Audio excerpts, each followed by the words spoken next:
Hello there. I have been told by my professor, Alejandro, that it is a good idea for me to read some Spanish out loud. I think there are two reasons for this. The main reason we were discussing was because it will implant structures and methods of constructing Spanish sentences in a way that's deeper than simply reading. So reading out loud is good, and also in terms of hearing them, yeah, it's like I can understand them, but does that implant them in a way that enables me to reproduce them? So I guess there's some form of muscle memory, if you like, going on. And the other thing I'd like to do also is to improve my pronunciation of Espanol. My style is the Castellano style or the Spanish style, where the Z and the soft C come out as th, and that can be a little tricky at times. But I'm going to read this. It's a story of 30 chapters. The chapters are only a couple of minutes long, so that's a good exercise. And it's an Ollie Richards story. And this one is called La Ruta. And here is Capítulo Uno, Julia. Here we go. Let's see how we go. Todas las historias tienen un comienzo y un final. A veces conocemos el final de la historia, otras veces no sabemos cómo acaban. Julia quería comenzar una historia, quería escribirla, pero también vivirla. Por eso tomó una decisión. En este caso, ella no conocía el final de la historia, pero tampoco la importaba. Para ella era suficiente vivirla y también disfrutaría escribiéndola. No iba a ser pan comido, aunque sabía que su intención era buena y se sentía motivada para ello. De momento no quería nada más. Su historia comenzaba en un pueblo español llamado Ciudad Rodrigo. Julia era profesora de historia, pero no trabajaba allí. Ella había nacido en el pueblo, pero luego se mudó y comenzó a vivir en la capital, en Salamanca. Allí estudió historia en la universidad y también algo de lengua española. Le gustaba mucho la cultura de su país y quería trabajar como profesora enseñando a los demás. Su problema siempre había sido el dinero. Estuvo sin blanca para pagar la carrera universitaria mucho tiempo, pero al final lo siguió. Nunca tiró la toalla y con mucho trabajo y esfuerzo consiguió lo que quería. Ahora mismo llevaba 10 años enseñando historia de España en la Universidad de Salamanca. Es allí donde había conocido a Manuel, un profesor de historia española como lo era ella.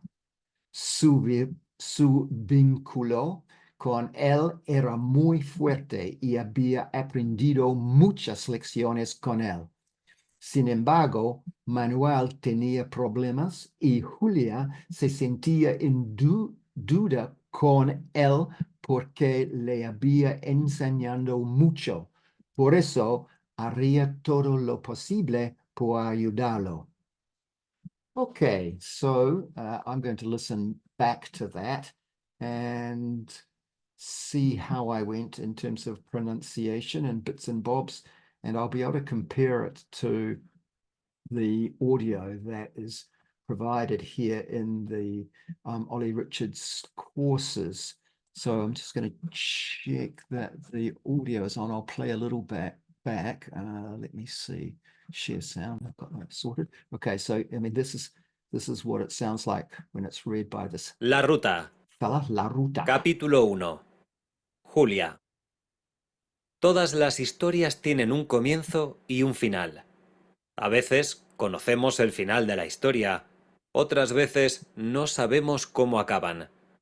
Yeah, so I'm not focusing on. I mean, one great trick I've learned is to listen to stories, pieces, and try and write down. Use a kind of dictation transcription style, but I'm not up to that at the moment.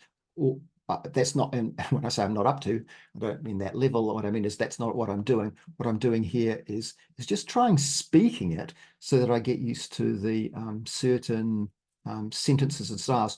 Todas las historias tienen un comienzo y un final. So all stories have a beginning and an end. I mean, what's different from English here is we just say all stories, whereas in Espanol it's todas las historias. All the stories. So, you know, that's kind of like, yeah, todas las historias tienen un comienzo y un final.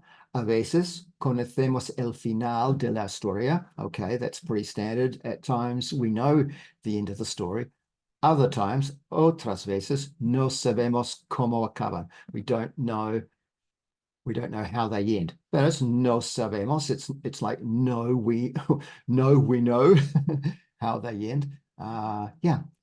Well, the thing near the end, there was one structure near the end here, which was kind of tricky. Sin embargo, Manuel tenía problemas. However, Manuel had problems, and Julia se sentía en deuda con él, or she felt in debt to him. En deuda con él. Okay, so yeah, to be that the preposition is con él. To feel in debt, we'd say to, right? So that's interesting. Con deuda con él. ¿Por qué? Because le había enseñado mucho. He had, he had taught her a lot. Había. That's a little bit of a tricky one, because había can mean there was, as well as he had, she had, that kind of thing. Por eso, haría todo lo posible. Okay, so for that reason, she would do everything possible, todo lo posible. So there's that lo, todo lo posible, por ayudarlo, in order to help him. Interesting. Yeah.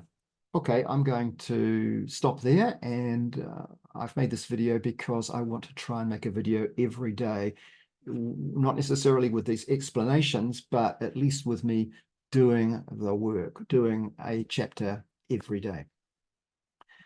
Interested in any comments or thoughts that you have, if you've got them. Until then, hasta luego.